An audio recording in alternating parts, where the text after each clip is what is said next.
Welcome to the Never Too Early Fantasy Football Podcast, where it is never too early for fantasy football. My name is Jeff. Alex. As always, thank you for downloading, listening, liking, and commenting on our podcast videos. Please join our community by subscribing to us on the socials. Our handle on all platforms is at N2E Fantasy. We are also available on all major podcasting apps by searching N2E Fantasy.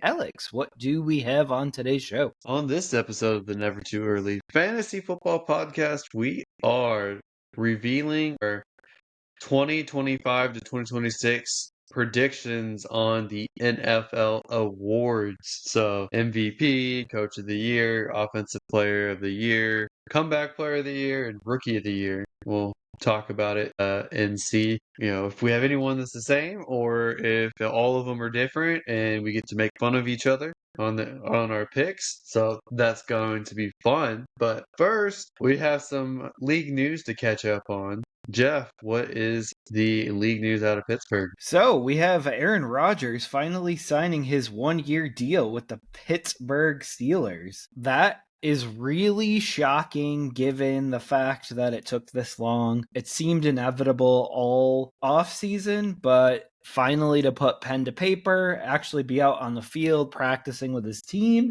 was kind of crazy to see. And also he revealed that he's married now. So Alex, what are your thoughts on that? Supposedly on the Pat McAfee show, he said her name was Brittany with an I.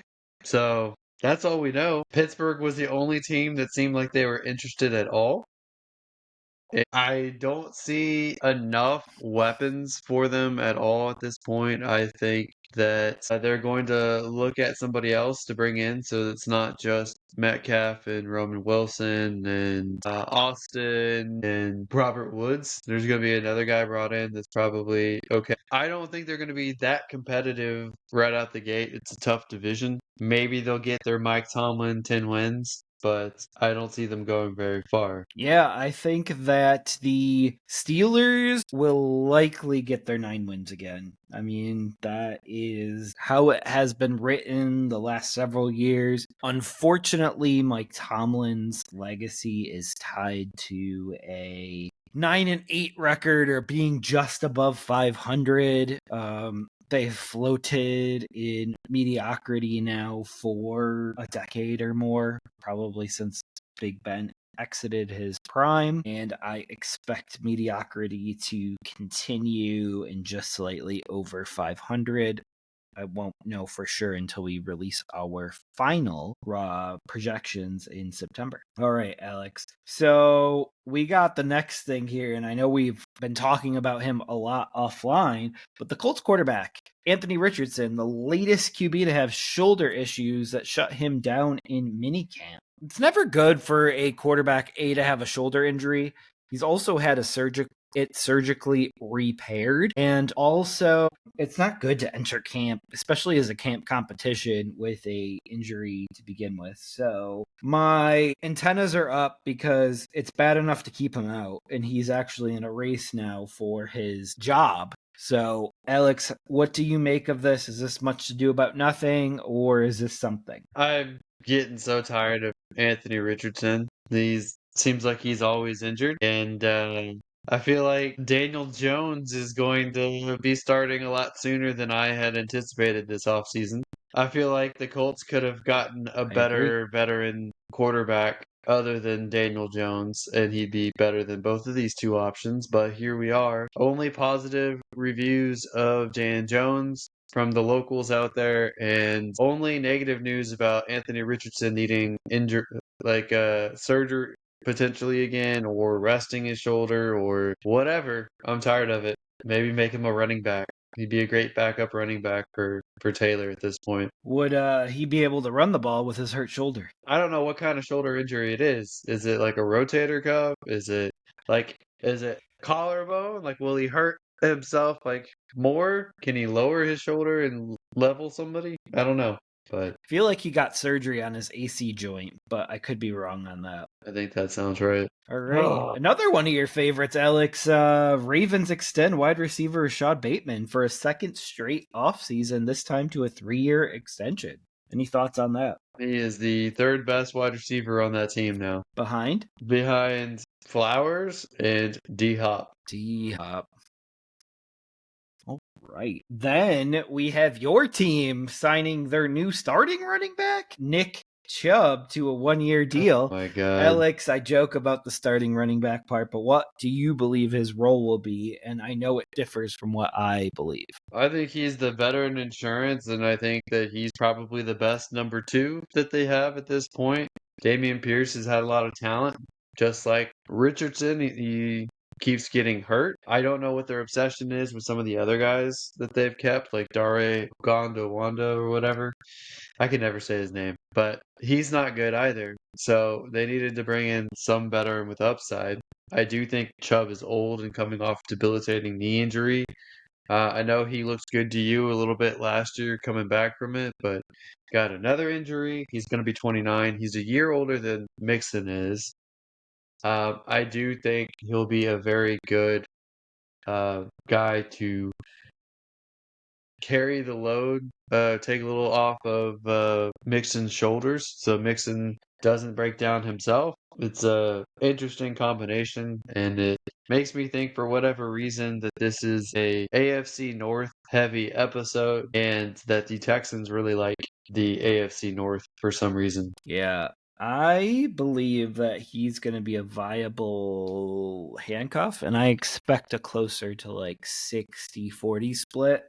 65-35 split between Mixon and Chubb. And I believe that Chubb will take just enough work away for Mixon to make it annoying for Mixon owners. Chubb does not have standalone value unless something happens to Mixon. But if you look at Chubb's game logs last year, you'll see that he did get stronger as he got away from the ACL, MCL, PCL, LCL tear, all the CL tears. But I do believe that he will spell Mixon early and often. And Mixon, already injured in camp, didn't participate in minicamp with a lower leg injury. So he's already starting on the injury thing. Stroud is as well. So it's not good news to have this happening, but it's still time to turn around their off season. All right. Yeah. So I hear that Jeff is rocking a Chubb this year is what I got out of that.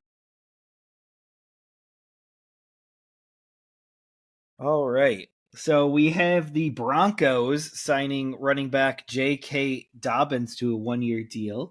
Do you believe he'll be the lead back in Denver, or do you think it'll be a combination of folks? I think it's going to be a 3 or 4 running back mess in Denver.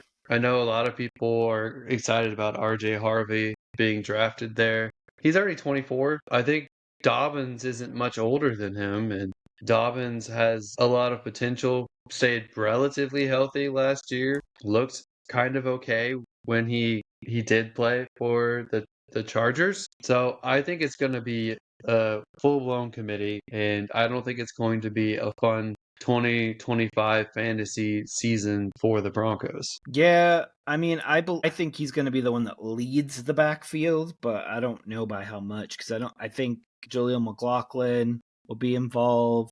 Believe Harvey will be involved, and I believe that Estime will be the fourth back and probably not as involved as I would have thought. So he's a guy that I own in Dynasty that I'm reconsidering what I want to do with him because of what the backfield looks like right now. But Alex, one last bit of running back news. The Saints sign your buddy, running back Cam Akers. This has been the Alex show, by the way, because we're talking about everyone that Alex has not liked for the last 3 to 5 years. And so Akers signs a 1-year deal. Do you believe that he'll be the number 2 behind Kamara, or do you believe that'll be Kendre Miller's job? I think they want it to be Kendre Miller, but Kendre Miller has to actually show up and compete. And I think Akers is a decent enough veteran backup that if Miller doesn't do anything, if Devin Neal isn't ready to be a heavy contributor yet either, then Akers would probably be the number 2 behind Kamara. That's my guess. But Right. those 4 there would be very interesting for a camp battle going forward. Yeah. I think this is almost 100% Kamara's job, and then we'll see what happens behind him. But I know you're a little more bullish on Kamara. An unusually high number of superstar running backs that are approaching the running back age cliff, and it's very curious which ones will keep extending their career and which ones will hit that wall, because you've got Mixon, who's going to be 29 this year, and Chubb, who's going to be 30, and Kamara, I think, is going to be 30 this year at some point. And same thing with Christian McCaffrey. Derrick Henry's going to be 30 this year. There's a lot of really good running backs that are approaching there, so curious about that. Yeah, I think it just lends opportunity for all of the backs that have been selected, and you'll see some retirements over the next couple of years, but also there's a high number of backs that just didn't get picked up this year that were under 28 and under 30 that normally would have been picked up if the running back draft wasn't as good as it was. But Alex, that is, I believe, all the league news. We are on to our 2025 through 2026 award predictions now, Jeff, starting with the MVP selection. So I am a big fan of this guy, and I like his chances this year, and I think he probably should have won it last year if they actually made the playoffs. I'm going with Joe Burrow, quarterback of the Cincinnati Bengals. I think they're going to be playing catch up in most games, and he's going to put up a lot of stats. With the Browns kind of stinking this year, and most likely the Steelers struggling more than they did last year, I think that they will make the playoffs. So I'm going Joe Burrow here. Maybe he'll put up 5,000 this year. He got close last year. Yeah, absolutely. Alex, you took the words right out of my mouth. And I believe that Joe Burrow will be playing from behind a lot this year. But ultimately, I believe that they make the playoffs. And I also have Joe Burrow as my MVP. Although, admittedly, I toyed with the idea of changing my pick because you picked my pick there. I'm honestly surprised you didn't put Justin Herbert there. Not quite yet, but I mean he's going to be a candidate. I would say Josh Allen again, but I have a hard time believing that the competition committee or the voting committee gives the back-to-back MVP awards to anybody, especially with the talent in the league right now. All right. Well, I'll let you go first with Coach of the Year. The NBA MVP Awards. Yes. Ooh, right. So, Coach of the Year, Alex, this was a hard decision, but one that will be driven by overall record at the end of the year. And there is one particular team that is favored in every single game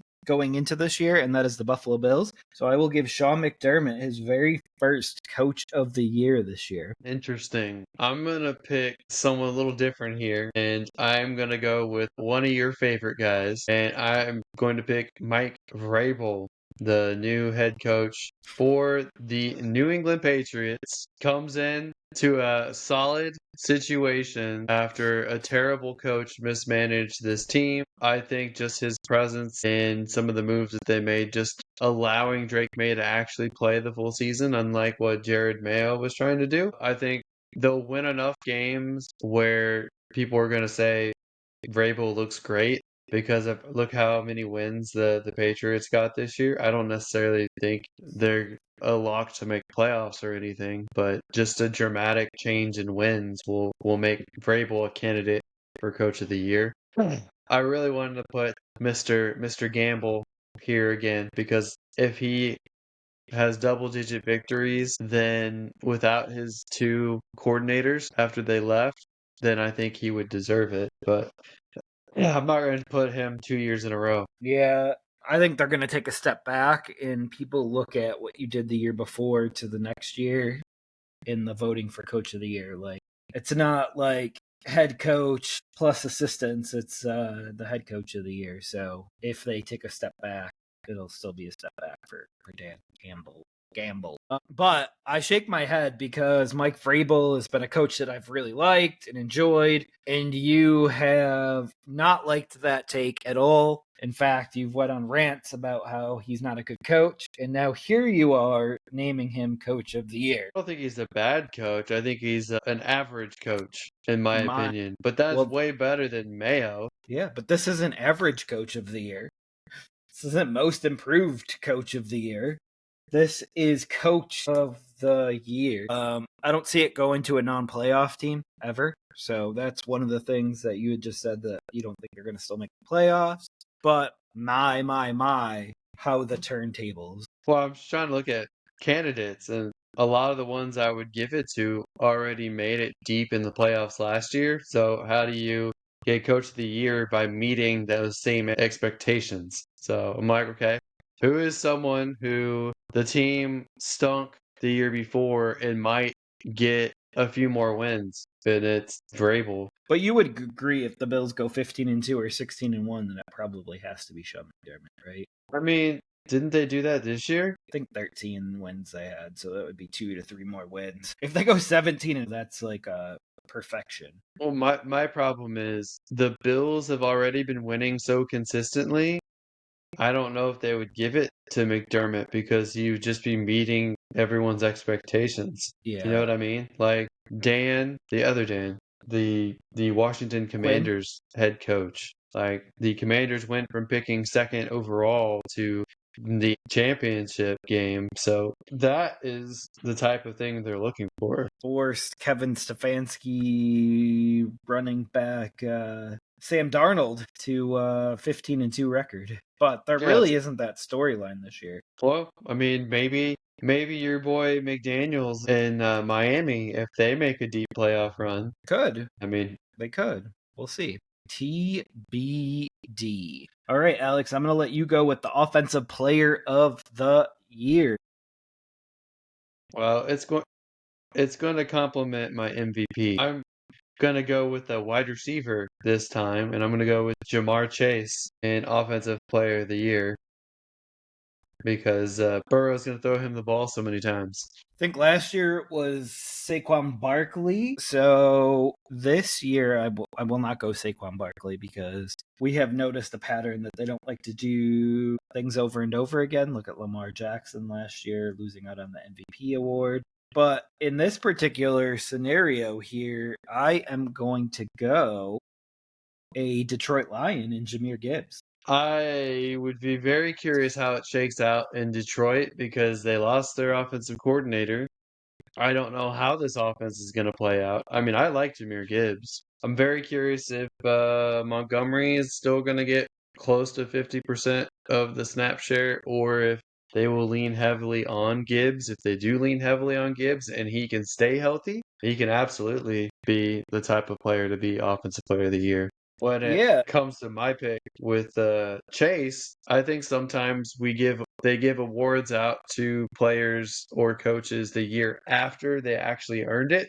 So if Chase can have remotely close to the same numbers that he put up last year, I think he could win it as well. So did you know last year that Jahmyr Gibbs finished 1.9 fantasy points behind Saquon Barkley? In which format? Half point PPR. I think the top 3 or 4 running backs were pretty close.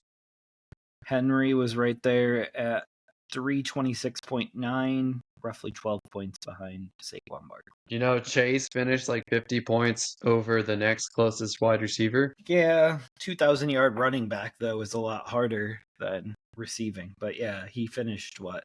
It was way more than 50. It was closer to 70 points. It was 74 points difference, but ahead of Justin Jefferson.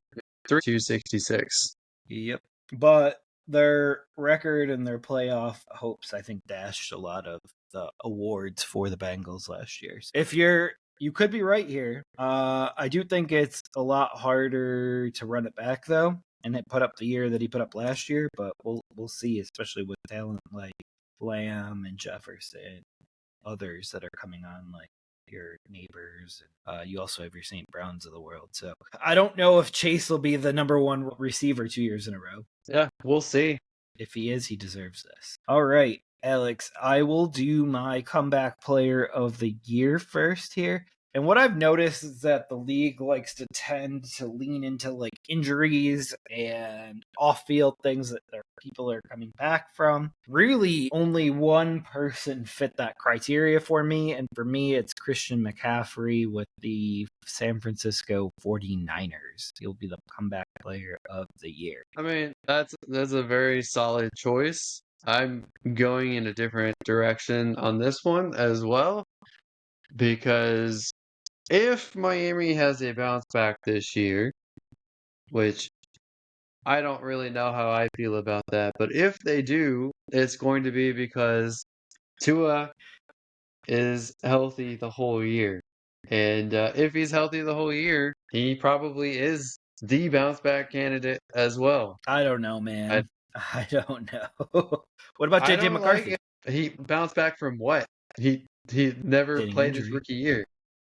I know, that's Yeah, why I but had a little bit of trouble putting him there. yeah. I mean, I thought about him as well, but I'm like, he has nothing to show that he was good in the first place. So how can you